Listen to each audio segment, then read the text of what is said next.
Hi, and welcome to my wildlife here, week 26. Unbelievable, we're halfway through the year, but here we are. So, I'm out walking Dexter, there he is there, and I'm having to watch where I'm going because where I'm walking there's been some cows around, so there's cow packs, and I think we've had enough poo in recent my wildlife year weeks to be going in without me stepping in something. So I'm down in Dumfries and Galloway.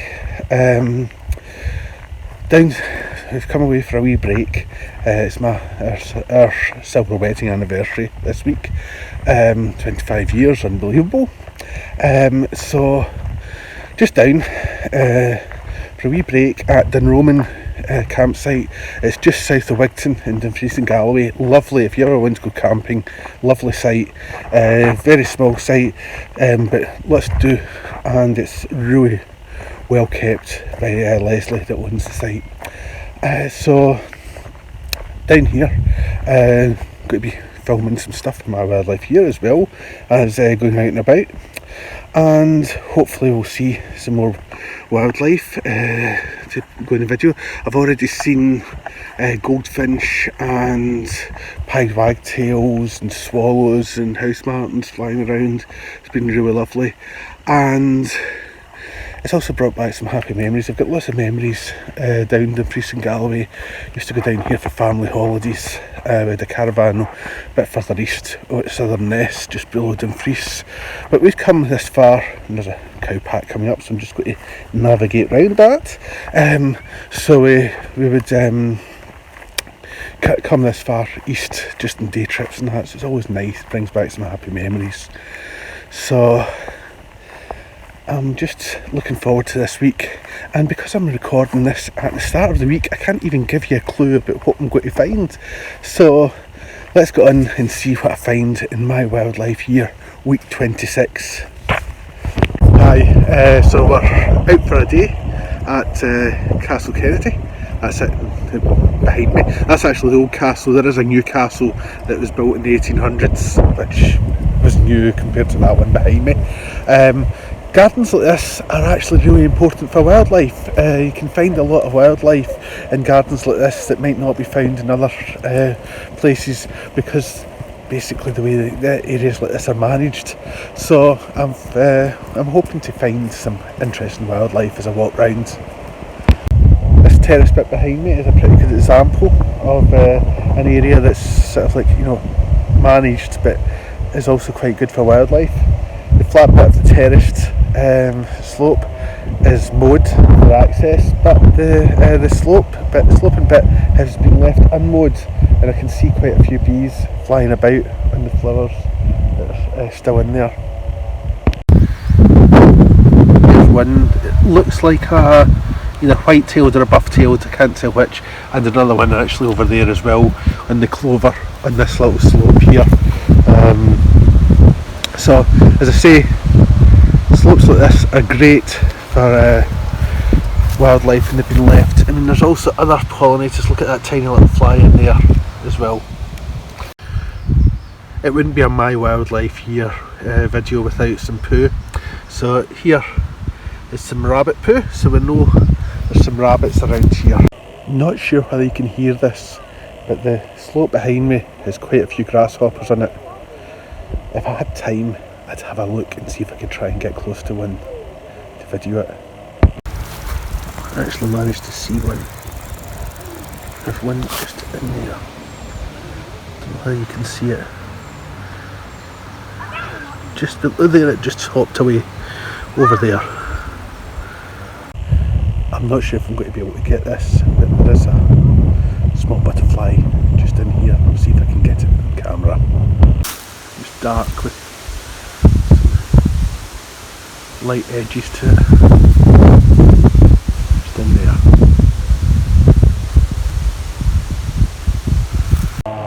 On the holly here, well, I have to excuse the strimmer in the background. On the holly here, there's no holly you can see on here. There's some leaf mines. There used to only be one holly leaf miner known in the UK, but now there's two, so I can't say what one for definite made this. Lovely big ponds here, and there's a dragonfly flying about there. I don't know whether I'll be able to net it actually. Might be able to, I'll try. Let's see if it'll land again. No. There's actually a damselfly over there as well. I don't know whether you can see it.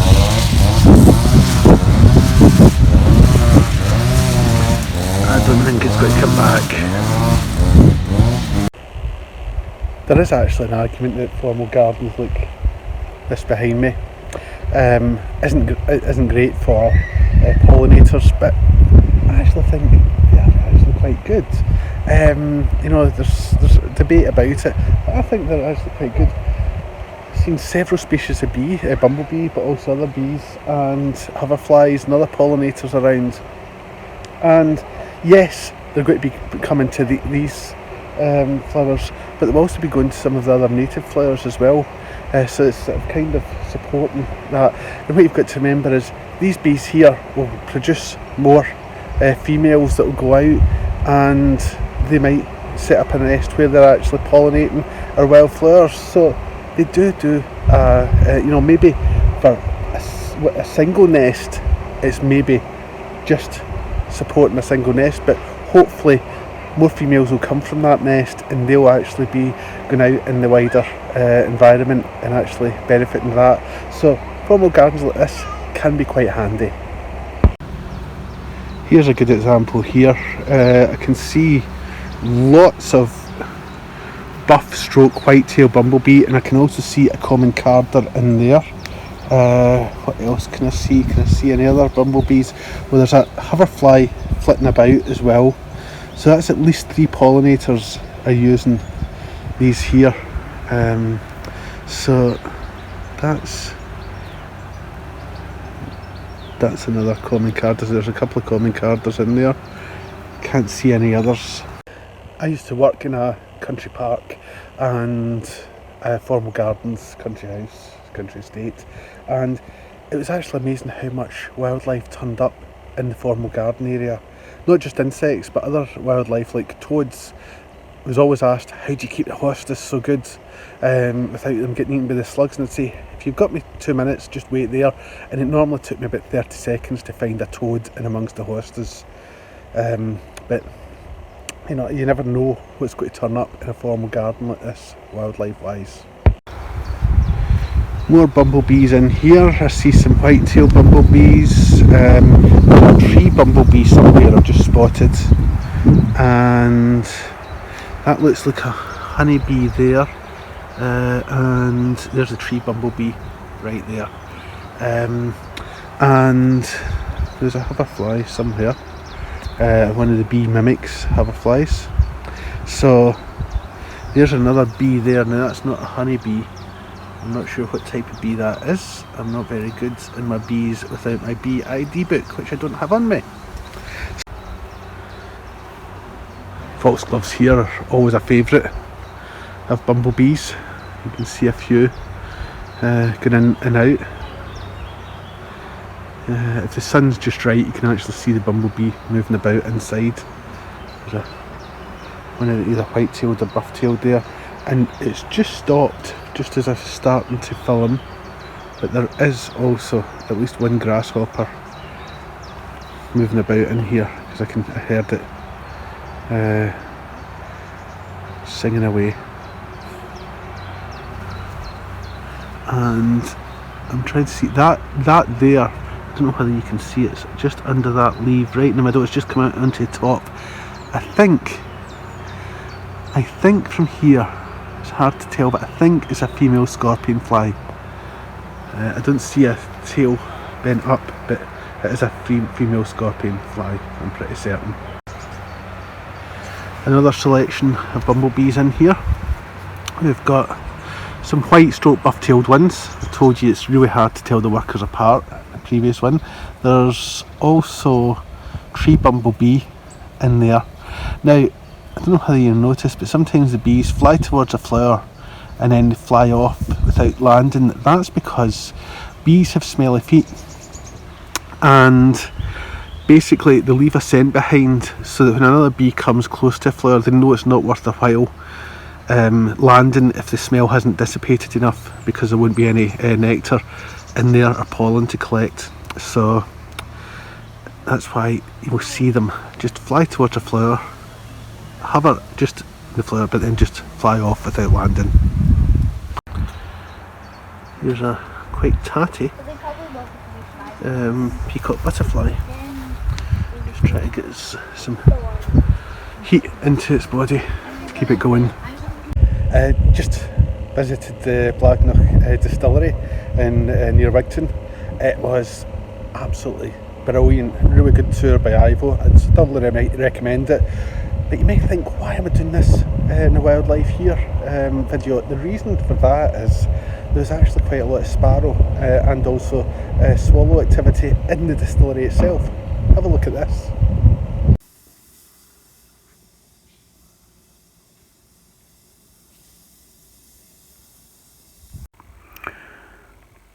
This is one of 2 ticks that have been removed from poor Dexter today. Well, actually one of them wasn't actually attached to him. One was attached above his eye, another one was actually just crawling in his fur that Lydia spotted. And I'm not sure what species of tick it is. I'm going to have to look it up, because he normally gets castor bean ticks, but I know that this isn't a castor bean tick because it looks completely different. Ticks are arachnids, 8 legs, so in the same species as spiders. This time of year, during the good weather, if you're walking through grass or that, quite often you'll get them. They'll drop off their host into the grass once they've had a good feed, and then hang about there and then climb in as someone or something passes past. So have a good look. They do carry diseases such as Lyme's disease, so well worth having a tick remover. So I'll try and ID what this little guy is. So this is what a tick remover looks like. It's just quite a dinky little bit of plastic. They don't cost much, only a couple of quid. And what you do is, if there's a tick on you, just put it along. There's a little forky bit there. Put it in, it pops out, and you remove the tick.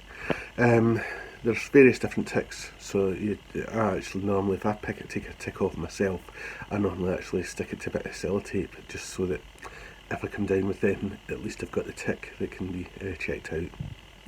That's just a handy hint. I'm here at Rigby. That's the bay there, and behind me is Galveston Estate, and I'm just having a paddle in the water. So when you're having a paddle, just stand still and see what you can see. You'll be amazed what you'll see.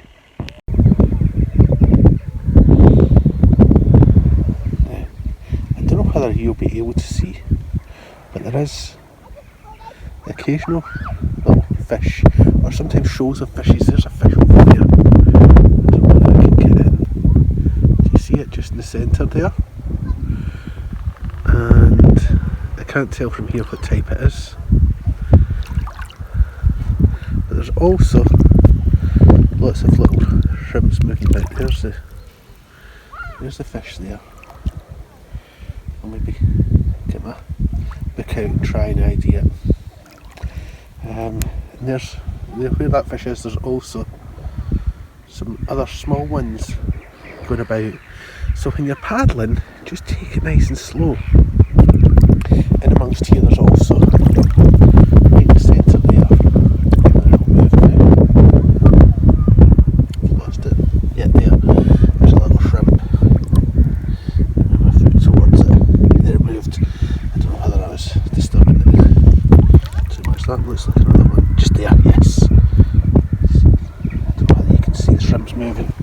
But yeah, so always look. If you're really lucky, you might see these are casts made by luckworms.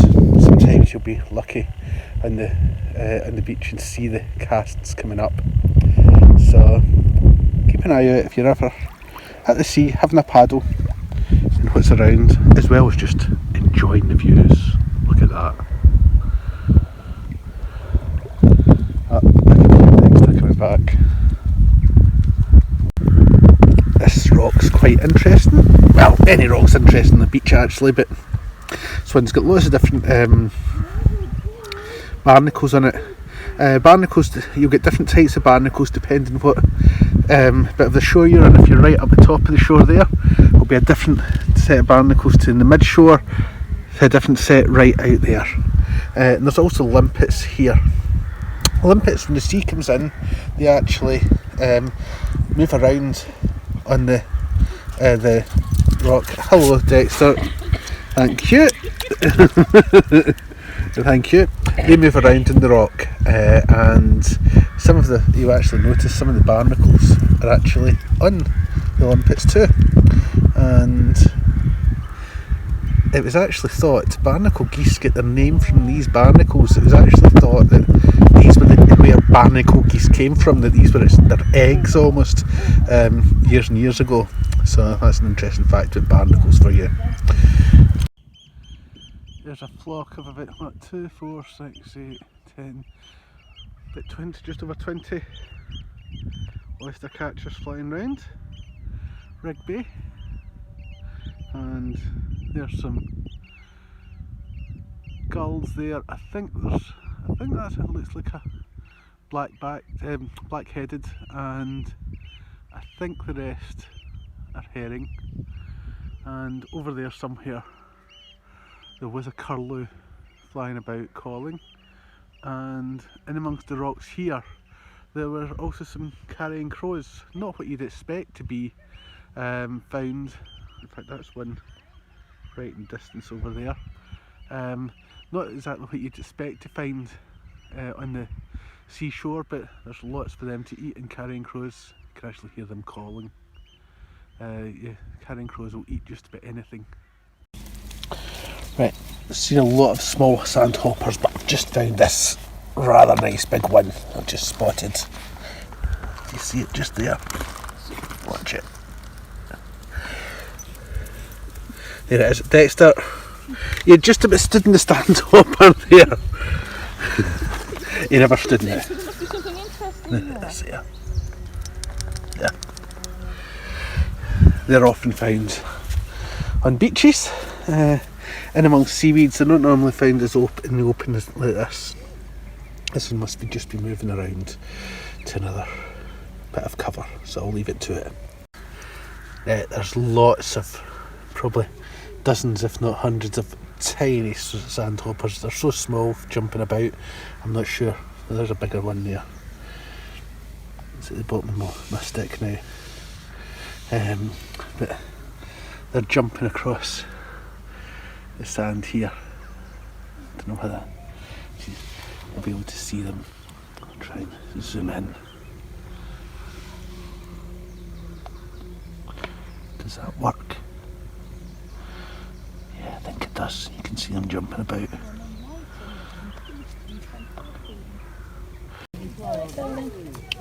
Right, now we put this little bowl, filled it with water. Dexter has taken a drink of it. Admittedly, one sandhopper did come out his beard, but look at all the rest that are in here now. Sandhoppers, although they're called sandhoppers, they also do swim. Look at that. I'm trying to see how many. There's at least a dozen of them in there. That's quite impressive. I'll tip them out and send them back into the sand. There's a roe deer up here. I tried to record it and never managed to hit record, so I'm going to try and see if I can find it.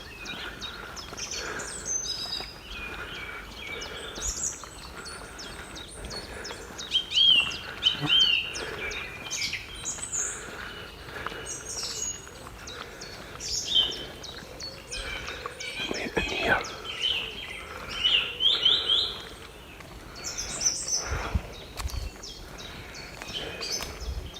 There it is, through there.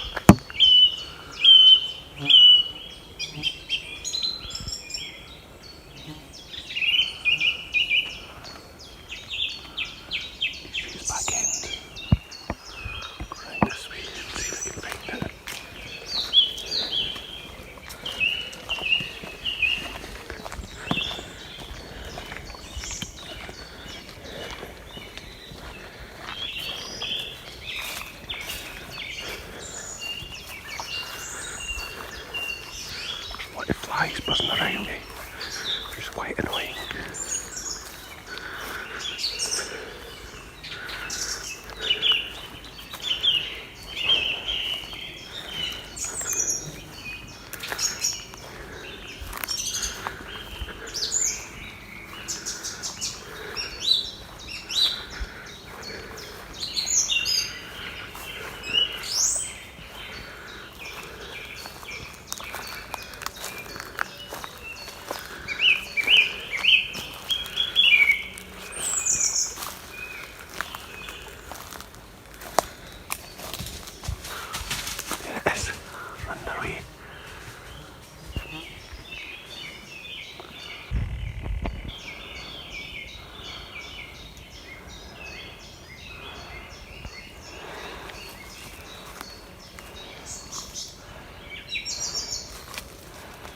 There it goes, off it goes.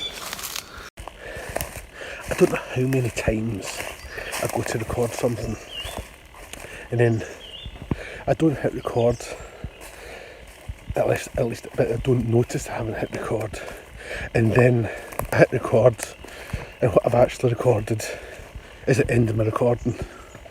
So for that one there, I was trying to show you the deer and then tried to do it very quietly because Dexter was watching the other way, and I turned round and showed you Dexter at the end saying he's looking the other way, and this is what I ended up with. Right, that's it. So roe deer are actually very common woodland species. They're found right across the country, and they can be a bit of a problem for new woodlands that have been planted by eating everything. So that's why sometimes you'll see for new planting there'll be a deer fence around it or very high tree tubes in it to stop the tops being nibbled. It's not so much of a problem if it's just going to be a native woodland, because they can actually cope with that. But if it's a commercial woodland, the thing you don't want is your top of your tree to be nibbled, because then it splits and it grows up fort and you can't sell that wood very easily. So there's a lot of work goes into keeping roe deer out of commercial woodlands and planted commercial woodlands. Just out in a walk with Dexter, there he is there, and been down this path here a couple of times and hadn't noticed this before, so it must be quite recent. And if you look in there you'll see lots of bumblebees. Looks like something like probably badger has dug it out and try to get into the bumblebee nest, but from the activity of the bumblebees I think the badger hasn't been able to get in far enough, because it does seem to be still quite busy with that. Although you can see there's actually a few dead bumblebees on the ground there. Right, I'll come away before they get too upset. Here at Glenjuan Gardens in Arboretum, very nice already. Just had some tea, and that was really nice to see this sign here explaining not only that dogs have to be kept in leads, but why, because of ground nesting birds. That's really good to actually, rather than just ordering people, but actually explaining why it's important they should follow the rules. In Dumfries and Galloway there's actually quite a population of wild boar or wild pigs, as a lot of people say, or organisations say, but they are wild boar, and just found this lovely bit of artwork of one, and it's beautiful. Rhododendron often gets bad press, but that's Rhododendron plantum. It's the sort of hybrid, sort of bog standard rhododendron that's very invasive and grows everywhere. But there are in gardens and arboretums like this some really good examples of different types of rhododendron. You can see this one here. It's really big leaves. Look at the size of those leaves there compared to this tiny rhododendron down here with really small leaves.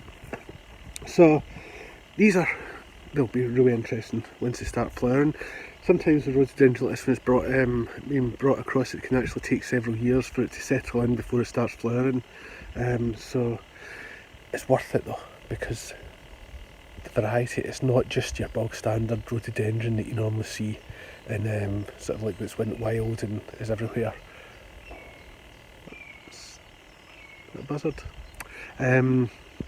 So yes, well worth coming to gardens like this to actually appreciate the rhododendron rather than it being seen as just the villain of the piece. Spotted a butterfly. I'm not sure what type it is. I'll have to use my new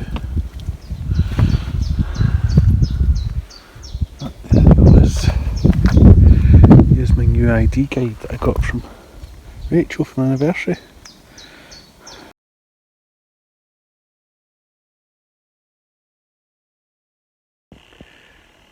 As I said at Castle Kennedy Gardens, form gardens like this are really actually important. So I just got distracted by a tree bumblebee flying past for the pollinator species and other wildlife too.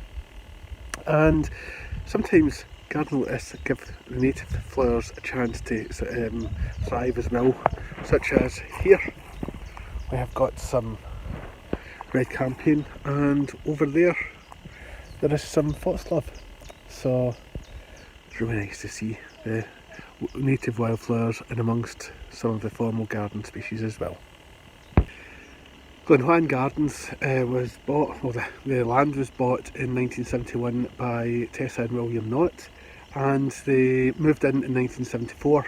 It was land that was described, they actually bought it unseen, and it was land that was described as suitable for forestation, but that's not what they did with it.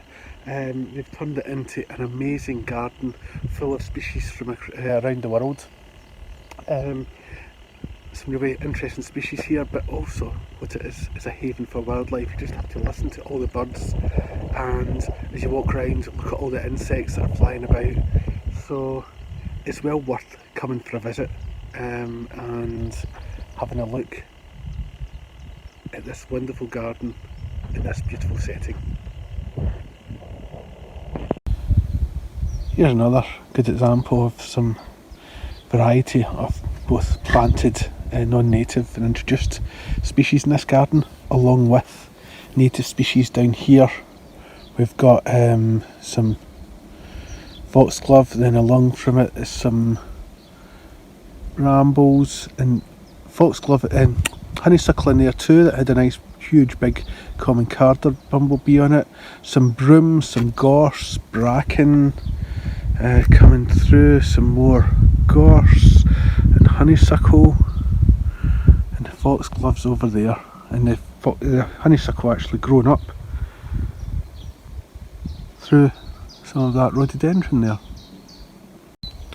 Oaks are host to a whole host of, if you excuse the pun, of gull species, usually caused by small wasps, and here we have one here on this gull, and this oak just starting to form. Don't know whether you can see it very well, but that's it there. This hebe here is heaving with pollinators. Look at all those bees flying about. I can see that looks like a buff-tailed there. I can see a bit of buff on its tail, which usually signifies it's a buff-tailed rather than a white-tailed.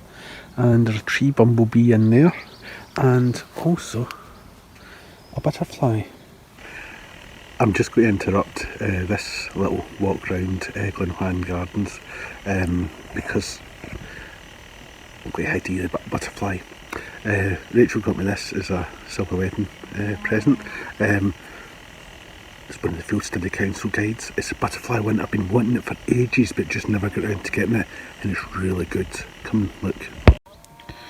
So, like most of them, it's got info about butterflies in the back, and then about all the different individual species, about where you'll see them, when you'll see them, and the protection.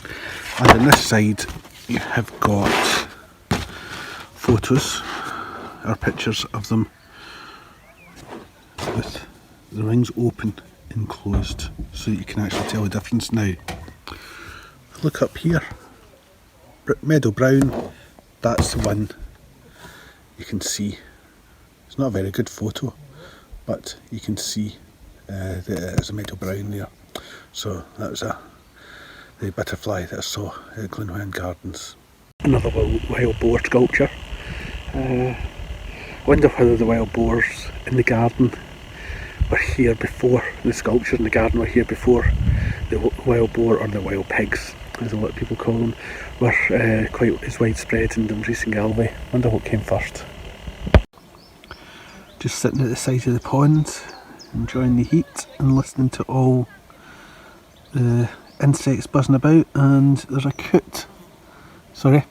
moorhen over there, and that looks like a juvenile moorhen over there.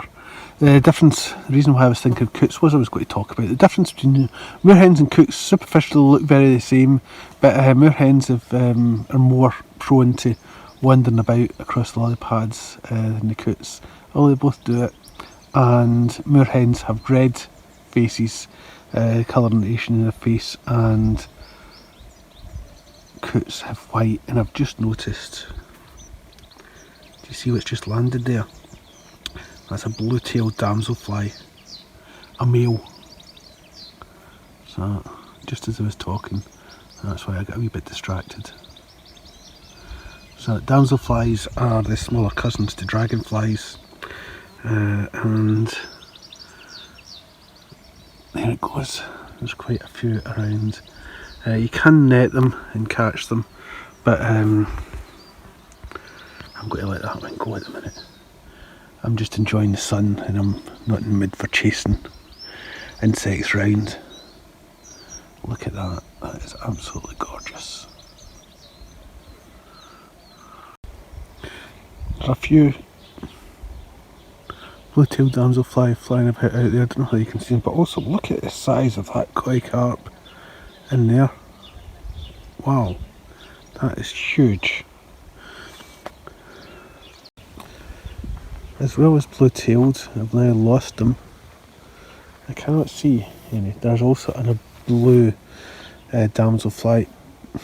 It depends where they are. Normally find common blue used to be the most common, but sometimes it's azure. And if the azure's present and there's no common blue, I cannot see any more damselflies. Well, I can see that one there, but that's a blue-tailed. And the azure and the common blue are totally blue. The males, that is. The females are slightly different. But I can't see any of those. At least, oh no, there's one flying about there. I don't know whether you can see it. It's very blue. Is it going to land somewhere where I can see? Yes. There it is there in the centre. You can see it's all blue. Right, the sun's just setting, just set. I'm out with Dexter here for a walk, and I've also got in my pocket a bat detector, so I'm going to see if there's any bats about in the walk with Dexter. Oh, I've got one pipistrelle kicking about, at least. I think it's a soprano. Is it going to come back? It's done a couple of passes, but just right way through, it hasn't hung around, so hopefully it'll come back. It's flying a bit above us. Pretty certain it's a soprano, but if it hangs around long enough I'll be able to check.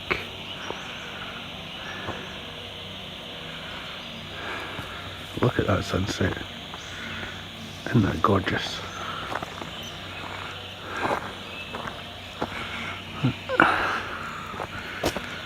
Come on. I think they're just heading to the foraging sites and not sticking around.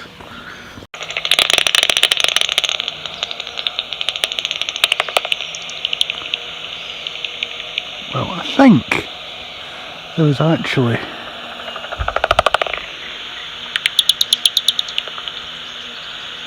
a common Yes. Yeah, that's a common.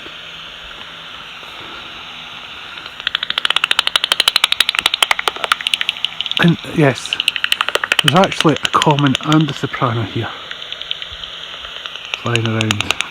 That's a soprano, that one right there.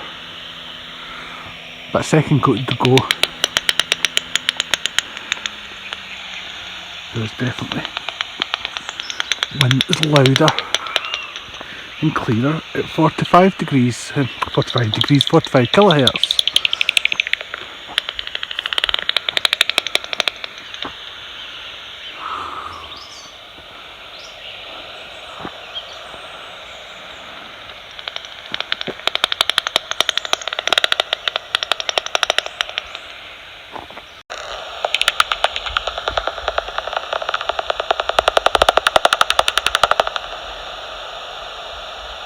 It's nice, just a bit of sunset there.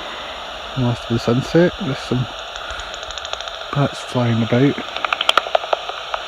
Now that's a common, because I've tried to turn it down to 45 to get it nice and loud. So definitely two species here, both common and soprano pipistrelle. They won't share roosts though, so they'll be coming from two separate roosts. They might share the same building that the roost is in, if they're roosting in a building, or if they're roosting in a tree, two different holes, but they won't share the same roost itself. So I'm just heading back, as you can hear there's still bats around. I'm just heading back to the caravan now with Dexter, and it's really nice to get out with the bat detector. I haven't been out for a wee while with it. And if you've ever wondered where the phrase bat out of hell comes from, if you ever watch a soprano pipistrelle or a common pipistrelle heading, just commuting, not foraging when they're flitting about, but actually just heading towards the foraging site, you'll know the one that just flew through there just was boom, straight through and it was gone. But if you're wanting to see bats in Scotland, and as many different species as possible, potentially, Dumfries and Galloway is the place to come. Thrieve Gardens over at Castle Douglas, all the known bat species in Scotland have all been recorded there, so that's always worth a visit at night time around that area. So I'm just going to go and take Dexter back and watch some more bats in the way.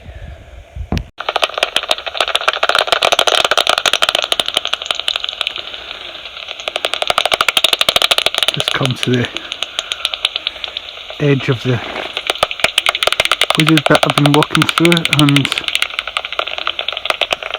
come across quite a lot of bat activity, both soprano and common, foraging about here, coming quite close as you can see.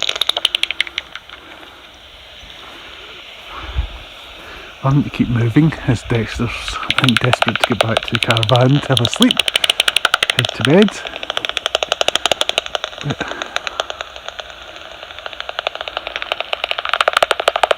Quite a lot flying through and around the trees here.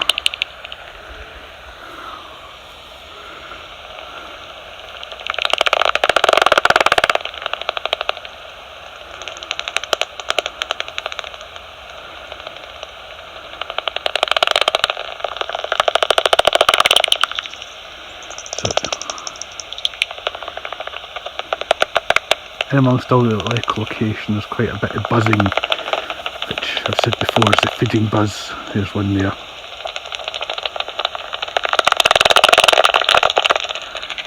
As I'm standing still, I was standing still until Dexter told me, so it's because I was standing still, there's obviously insects closing in on me for a feed, and bats were coming in quite close there. But I don't think I'm going to be able to stand for much longer because Dexter is definitely wanting to get back for bed. I'm trying to see this bat.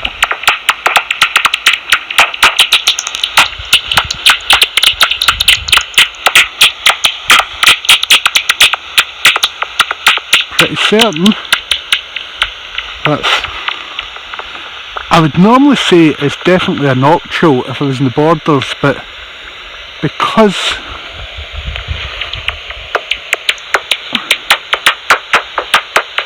we're actually in the southwest, it could be a Leisler's as well. I'd really have to be sure, I'd have to record it on a frequency division bag detector.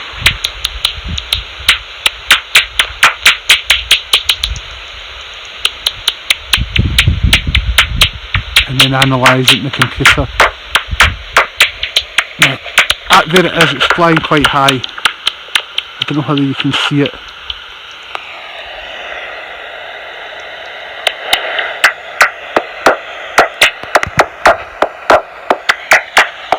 I'm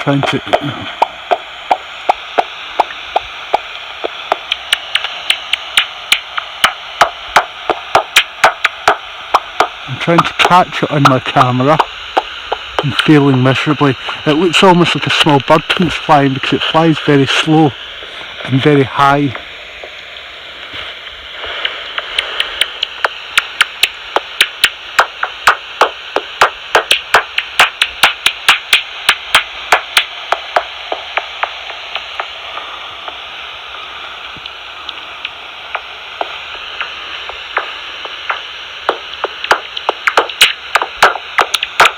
There it is. I'm not sure if you'll have been able to see that. Apologies for the poor quality. I'll try and zoom out a bit. See if that will help the quality. There it's flying there. I don't know how you'll be able to see that. But this is quite exciting. This is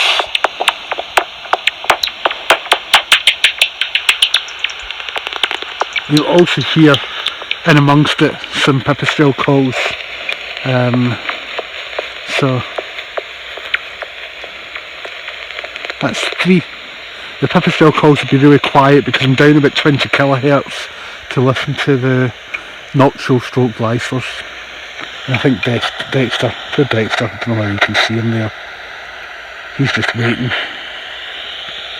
I hope he's not eating something he's not supposed to. In fact, come here Dexter. Been sitting out in the little balcony here at the end of the caravan, reading my book. The sun's just coming through and I've lost my hat this week, so I'm going to be squinting a bit, but I've been reading Much Ado About Mothing by James Lewin. Really good book. Ethan got me, my son got me for Father's Day, and I kept it for coming away, and I have to say it's a really good book. If you're into mothing, definitely give it a read. If you're not into mothing, give it a read, and I'm sure you probably by the end of it you will be into mothing. Really good. I only got into mothing end of June last year, just over a year ago in fact.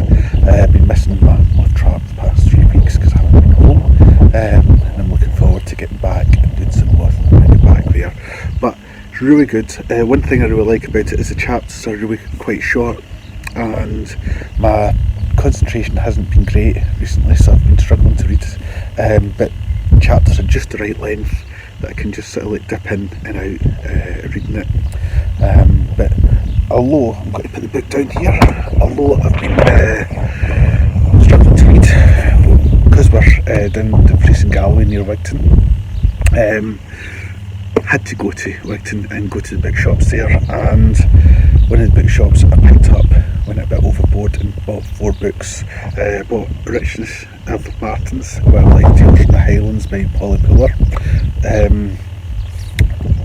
I've read a couple of reviews about it. It's supposed to be a really good read. And also got two books by Graeme Wilson on bumblebees. A Sting in the Tail, which is about sort of like Dave and his interest in bumblebees, and also Gardening for Bumblebees, a practical guide to creating a paradise for pollinators. So really looking forward to reading both of them as well, and as I read them I might talk about them in my camera videos, and the last one is one that actually my wife suggested might be quite good.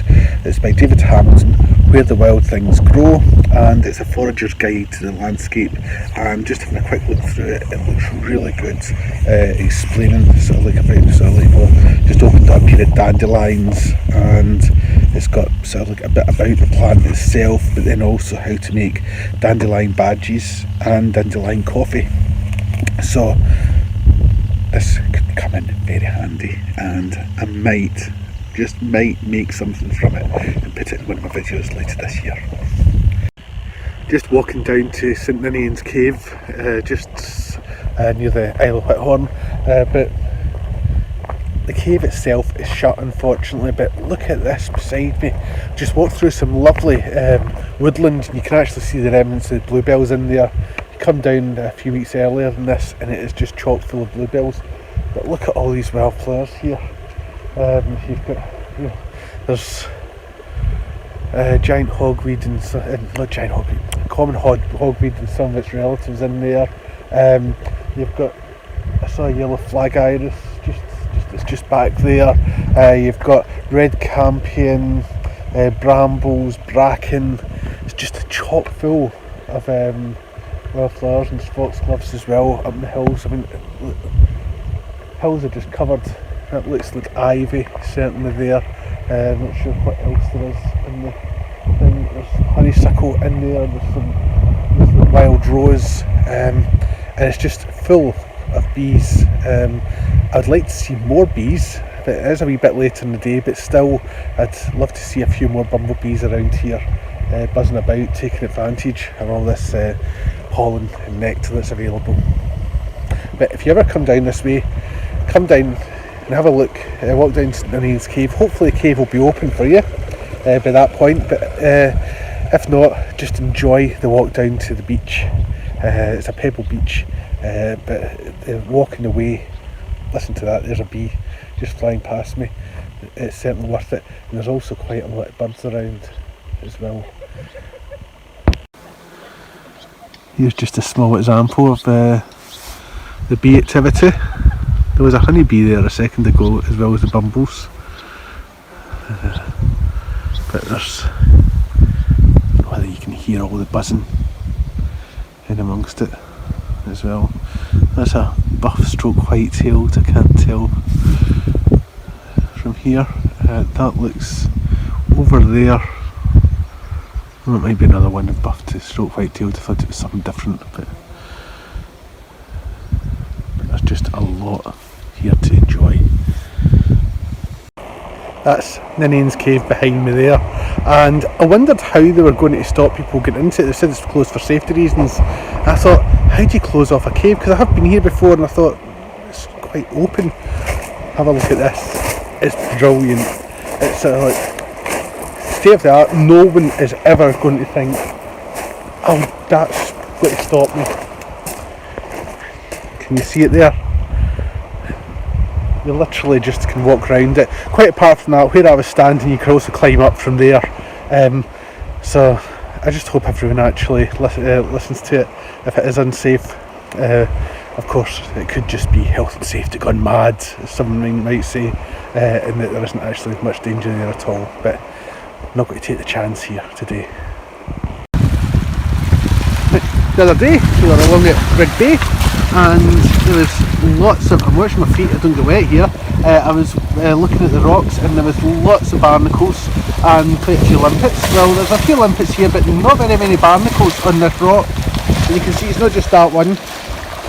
The rocks over there have some limpets. I'm sure there's also some barnacles in there that I can just about make out, but not very many. Could be a whole host of reasons why that is. Could be that man has done something that has affected this locality. We're just a few miles along from Rig Bay, but it could just be, this is a much steeper beach here, Pebble Beach. The other beach was sand. This is a much steeper beach here, and the tide will come in now at different speeds than it will along at Rig Bay. It's different sort of like facing a different direction, so the tides will be a bit rougher here, and temperature could be different as well, so there's lots of different factors that may answer the question as to why there isn't quite as many shellfish on these rocks as there was at Rigby. Just found this desiccated, I actually can't tell whether it's a frog or a toad. I think it's a toad looking at it, but I'm not going to be allowed to bring that home, unfortunately. There's certain things I'm allowed in the car and certain things I'm not, and also it's Lydia's new car, so she's told me no dead things are allowed. Oh well. It's always interesting to follow. Here there's a stream, you can hear it behind here. Something's been coming up from it, going along, don't know whether you can see through there, and then going up there. It's hard to tell what it could be, but it looks more tunnelish rather than sort of that. But I mean, it could be deer, but you know, it could be something like badger or fox or even otter. A mother, for instance, going up to her den further away from the water. You never know. This bit looks more deer-like because obviously whatever's been coming through has been quite tall and pushed all the vegetation away. Obviously been heading up into the woods there. Heading back from the beach where St Ninian's Cave is, and told you this is a cracking bit of woodland walking down to it. And see this big tree here? You don't see many big ones like that. It's an elm. Not very many big elms like that without, you know, having succumbed to Dutch elm disease. Now either this one's been lucky or it's actually resistant to Dutch elm disease. Hopefully the latter, and if it is, it'll be it'll be reproducing more elms that are resistant. That's good news for the elm population. Back out my bat detector this evening. I'm back at the bit just down there where I was last night, seeing lots of common and soprano pipistrelles flying about, but I also saw a bigger bat and louder bat that was also down near 20 kilohertz. Now, as I thought last night, it was either noctule or a Leisler's, but I wouldn't be able to tell the difference without a bat detector that could actually record on and analyse on a computer. However, done some reading, and I'm now, and also talked to a friend of mine, and I'm now pretty certain it's a noctule, but couldn't really get it last night because it was a bit dark, so I'm going to hang about here. I'm not going to go down into the woods. I'm going to hang about out here. And bats are normally creatures of habit, especially noctules, normally come and forage in the same places, so I'm hoping it's going to be back and I'll actually get it on camera a bit better than last night, because I'm not sure how it's going to turn up in the video what I shot last night, so let's see. Normally for most bat species in Scotland, you'll find in Scotland, you'd be up somewhere between 40 to 50 kilohertz, 55 you know, for soprano, but you'd still hear them at 50, but in between 40 and 50, just hear most the bat species. Actually saying that, you'll still probably hear the tail end of the sort of like Leisler's and noctules, but they're loudest down near 20 kilohertz. In fact, if you're young and also female, because females are better hearing than males, you're possibly going to be able to hear noctule because they're just on the edge of a hearing, and they are a loud bat. They're very loud, and that's another reason why I think, listen, last night, thinking back, it was a very loud bat, and the Leisler's aren't quite as loud as the noctule, so I'm just listening to something in the bat detector there, but just one little thing, but because I've actually been phone interfering, that sometimes happens. So I've just sat myself here in a tree stump underneath a couple of old hawthorn trees, and I think that's an ash above me, and I'll just wait and see if the bats turn up tonight. The worst thing about something's disturbing the birds Worst thing about sitting around waiting for bats to turn out is the midges. I can feel them crawling on my face, on my head, on my hands. It's quite annoying, and this is where I'm really missing my hat. I don't think I'm ever going to see it again. I don't know where it went to, because it's barely, it's only off my head if I'm in the car now. So I think it must have dropped out of the car earlier in the week. So I'm going to miss it, because it takes me a long time to break in a hat. But hopefully I'll get a new one and break the other one in soon. In the meantime, I'm just going to have to put up with midges on my head. Oh!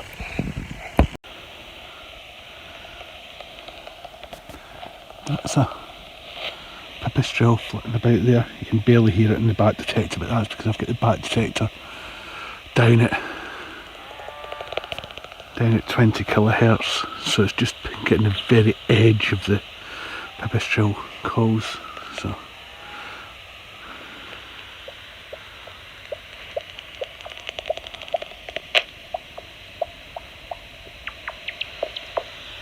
somewhere around here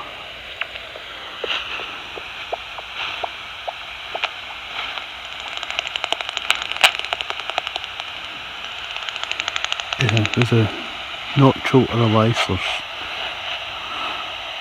As I say, I'm sure the one last night was a noctule, but you can't always assume one you see one night is the same one you get the next night. It's just turned up again.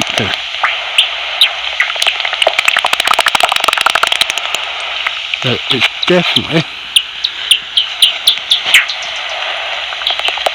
loudest about 20.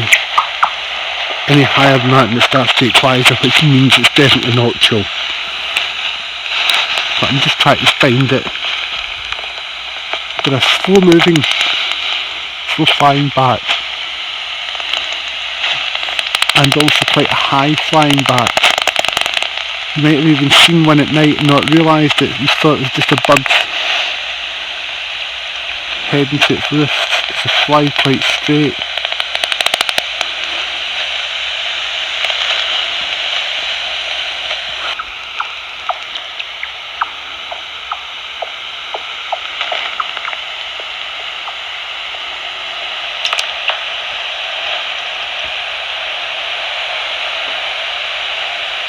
It's really difficult sometimes to catch a noctule in the sky.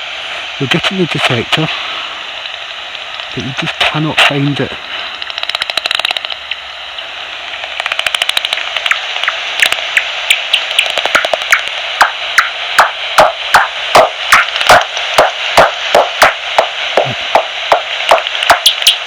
That must be right over me.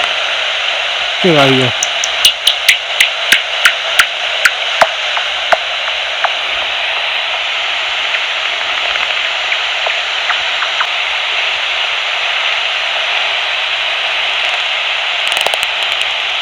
Well, I'm definitely hearing a noctule.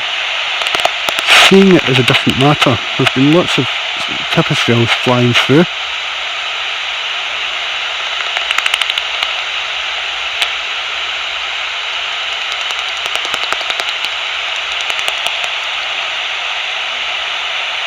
Maybe I've caught the noctule on the camera and I haven't managed to see it myself. You never know. When I look back I might find it. Can but hope. So, up until now in my wildlife here, I think all I've had is pipistrelles. So we've got one more species, the noctule. Don't know whether I've got it in camera or not. We'll have to wait and see. But there's certainly plenty of pipistrelles around. And there's actually both. I've just went between 45 and 55 there, and it was loud. Some were loud at 1, some were loud at 45. So again, like last night, we've got both common and soprano here. So that's 2 nights in a row, a good 3.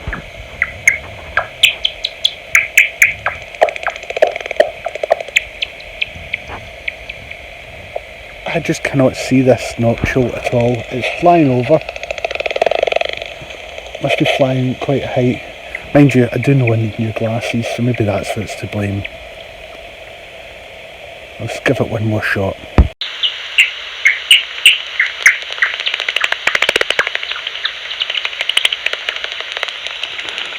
All these bats flying through it are far too fast through the noctule.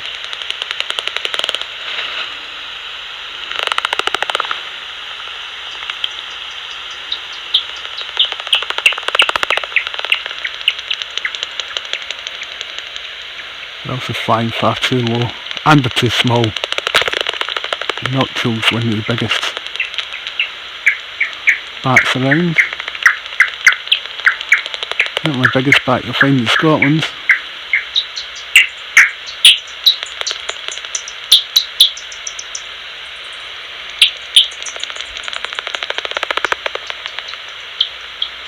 Right.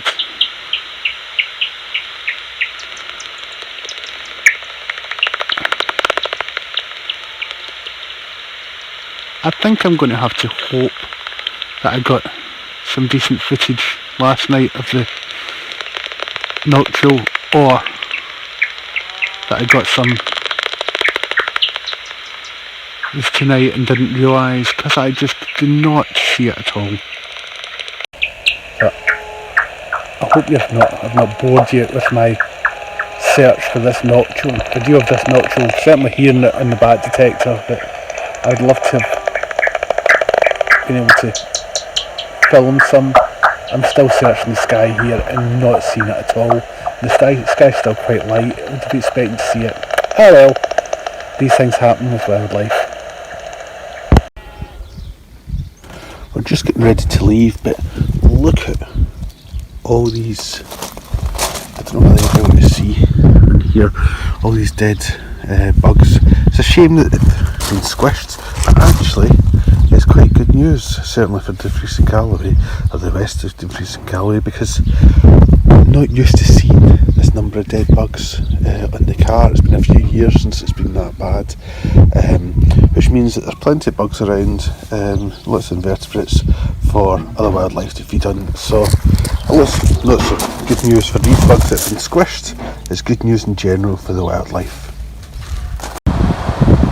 Stopped off in Dumfries on the way back, and down there's a flock of, I think it's all lesser black-backed gulls, and then just in there is a couple of wood pigeons. There's also flying about, it's more lesser black-backed gulls, but there was some house martins. I hadn't seen any swallows, but there was also flying about over the water some sand martins, which was nice to see. We've got a black-headed gull just there, and one actually up in the top of the weir as well, just up there, and lots of mallard ducks scattered about all over there. And there, I don't know whether you can see it flitting about, that's the sand martin. And there's some more. They're actually not wood pigeons, they're actually rock doves or feral pigeons. But yeah, there's the sand martin flying about.